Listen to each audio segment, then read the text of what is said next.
This is going to be a versus between the Republic Turbo Tank known as the Juggernaut and the Imperial All-Terrain Armored Transport Walker also known as the AT-AT Walker. The HAV A6 Juggernauts were heavily armored turbo tank transports used by the Republic during the Clone Wars. Their main purpose in battle was to essentially bust through heavily fortified enemy lines with sheer firepower and speed, and then to unload hundreds of troopers at once, at the designated positions. Although they were very effective in achieving this goal in battle, they could only be used in limited environments. Due to their massive size and lowness to the ground, the Juggernauts had a hard time traversing through closed terrain, like dense forests and cities. As a result, they were mainly used in places that had wide open terrain, like massive beaches or large deserts. After the Clone Wars, the newly formed Imperial military pushed the Juggernauts aside in favor of walkers that were more capable of traversing a greater variety of terrain. Many Juggernauts were refurbished and modified to be used as prisoner transports. A few were still kept active in the military, and were used mainly in the Outer Rim on wide-open planets like Hoth. Like with many of the Clone Wars era vehicles, some Juggernauts fell into the hands of the Rebel Alliance, who modified them to better serve them in battle, making them one of the largest land vehicles in the Rebel Army. After the Galactic Civil War, a few Juggernauts were still actively used by Imperial warlords within their dwindled armies, but past that it didn't seem as there were many of them used anywhere else. The all-terrain armored transport walkers, simply referred to as AT-AT Walkers, were one of the most iconic and powerful walkers used by the Galactic Empire. The first generation of these walkers were used in the later years of the Clone Wars as a means to test their effectiveness, but they saw very limited use overall during the war. The final design of the AT-ATs was brought into full service of the Imperial military, with their main purpose to be transporting troops and to punch holes through fortified enemy lines, sort of like the Juggernaut, but in a much slower and scarier fashion. Initially, they were almost invincible in combat, wiping out everything in their path. Their reputation in battle brought immense fear to the enemies of the Empire, with some entire armies surrendering mid-battle at just the sight of one of these walkers. And that's no surprise, as the walkers were intentionally designed to spark fear among enemies, with their almost beast-like appearance. Over time, however, those that fought the Empire, specifically the rebels, found unique ways to bring down these war machines, as seen in the Battle of Hoth. However, even then, taking down one of these walkers was a huge struggle, and still cost a devastating losses. After the Battle of Endor, AT-ATs were still used effectively by the Imperial remnant, with a few even falling into possession of the New Republic. The HAV WA6 Juggernauts were created around 22 years before the Battle of Yavin.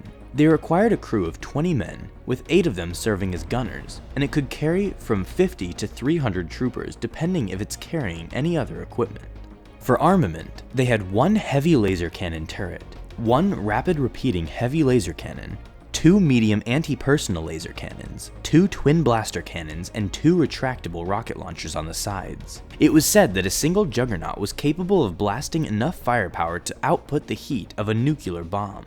The Juggernauts were armored with thick thermally superconducting armor, which allowed for the turbo tank to disperse enemy fire throughout its entire hull, without having specific parts of it take too much damage from a single hit, though due to how low they were to the ground, they were vulnerable to mines. They also had a max speed of 160 kilometers per hour, or close to 100 miles per hour. The final design of the AT-AT Walkers was created a year before the Battle of Yavin, so 1 BBY. They required a crew of 3 men and 2 deck officers, and could carry up to 40 troops and 5 speeder bikes. For armament, they had 2 linked heavy laser cannons and 2 medium repeating blasters. For armor, they contained heavy durasteel armor that was impervious to all forms of weaponry but the heaviest of artillery, though they did have some weak spots like the neck or underbelly, which could be penetrated by an expertly shot missile from a rocket launcher.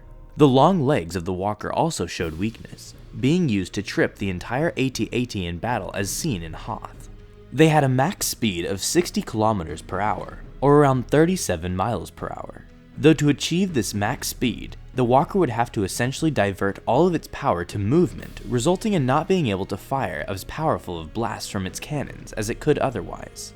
But that goes to pretty much all other vehicles in Star Wars, including the Juggernaut, where to achieve the maximum power in one part of the vehicle, it must subtract power from another aspect of the vehicle.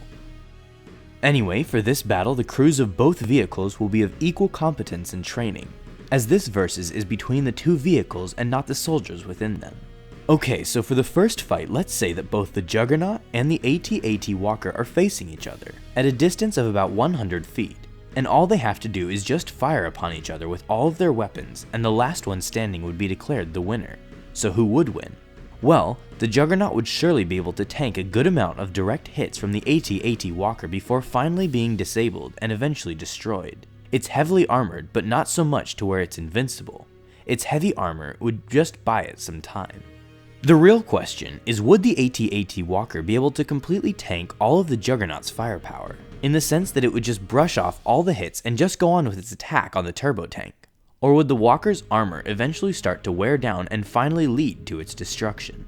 It seems that really only the Juggernaut's heavy laser cannon turret, rapid repeating heavy laser cannon, and rocket launchers would be able to do any real damage to the AT-AT, as the other weapons were more for ground troops and smaller vehicles. But then again, even those may not even cause a scratch on the Walker, as we've seen that the AT-TE's main mass driver cannon couldn't even penetrate the AT-AT's defenses on its forward armor. And although it's true that in this scenario that the mass driver cannon was probably not at full power due to the Walker's deterioration over its long use, the cannon still did pack a punch even when not at max power.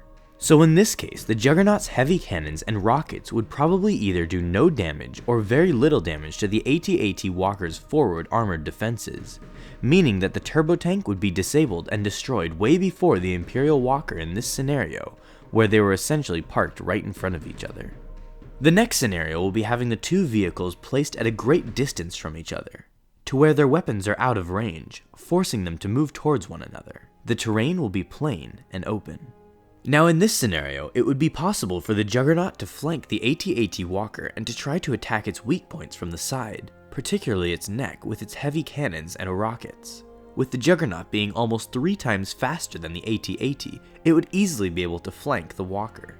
The question now is, would the Juggernaut be able to flank the Walker in time before the AT-AT could destroy it as it gets close enough and in range of the AT-AT's cannons? Would it be able to take enough hits as it moves towards the side of the Walker?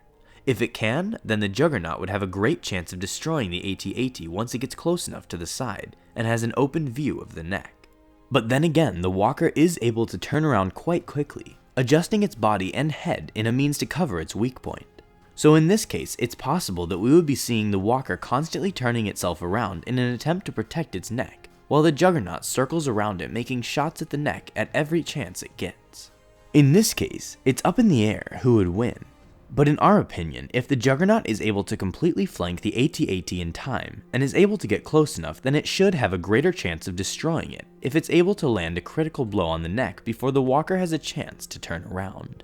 Otherwise, the AT-AT may be able to destroy the Juggernaut before it even gets close enough to flank the Walker, as the Walker would just keep turning around and aligning its forward defenses towards the Juggernaut and making shots at its main body until the Turbo Tank finally gets destroyed.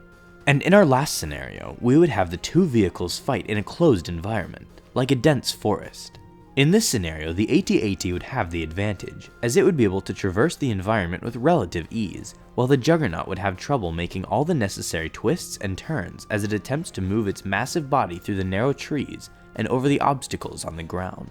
In this case, the AT-AT would eventually position itself over the Juggernaut where none of its weak points are in sight, and just open fire onto the Turbo Tank as it desperately tries to escape from its closed-off space, resulting in the Juggernaut being overwhelmed and eventually being destroyed, as it has no means of a quick escape.